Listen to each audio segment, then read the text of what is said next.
All right, so I'm going to do my taxes today, and I saw something really interesting. We all know that I talk about health insurance a lot on here, and I want to show you my husband's part of his W-2 that talks about how much the company pays for health insurance. Because in the United States, if you're not in the US, in the United States, your health insurance is primarily tied to your job. There are also state markets that you can purchase health insurance from, but I like to think that typically health insurance from companies is better. So my husband and I have had a lot of jobs in our life. We've had a lot of places that both offer benefits, including health insurance, and ones that do not offer benefits, including health insurance. And this job that my husband has now is the first time that we've ever had a company pay for 100% of the benefits. So if you get the lowest tier with the company, they pay for 100% of your benefits.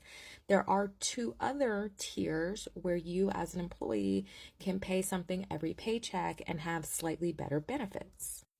By benefits in the US with health insurance, that means your deductible and your copays.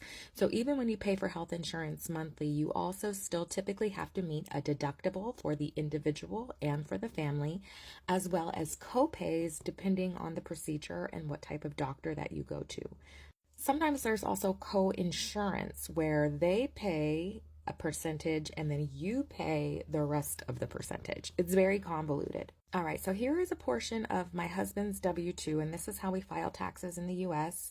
If you work for an employer, the employer is required to give you a W-2.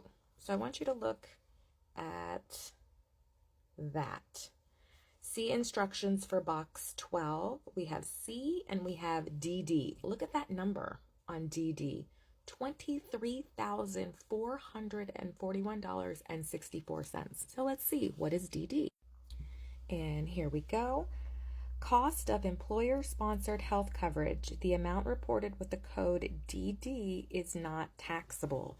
So my husband's company paid $24,000 for my family's health insurance. Now, we picked the top tier health insurance because we did not want to have to worry about paying a deductible. So my deductible per person is $200. And then they also give you like a family limit. So once you hit your deductible and or your family limit, you don't have to pay anything else for your health insurance out of pocket. You still have to pay your monthly premiums, but you're not paying any additional money when you go to the doctors if you hit your deductible, your family deductible and your personal deductible. I think maybe you hit your personal deductible, but then there's also a subset family deductible. It's super confusing, you guys. It's super confusing, all right? So this is only by calendar year as well, and it resets. So right now, my husband has, I think we pay $160 a paycheck. So every 2 weeks, we pay $160. We have a $200 individual deductible, a $400 family deductible, and then we have very low co-pays and co-insurance. So for instance, with my insurance, if I go to the emergency room, it costs me $250. I've had insurance where my deductible was $6,000. So we would have to pay $6,000 before the different things that you're having done are covered.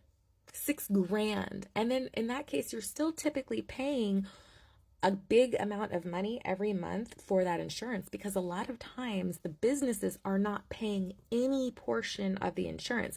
Most people will not have this DD on their W-2. That is only for companies that actually foot the cost of your health insurance. So my husband's company is paying a huge amount. And it makes sense because this is tax deductible for the companies. This comes out of their operating expenses. They don't have to pay any taxes if they pay your health insurance. So why don't all companies do this? I think you already know the answer. Corporate greed. So there's a little taste of health insurance in the United States of America. It sucks.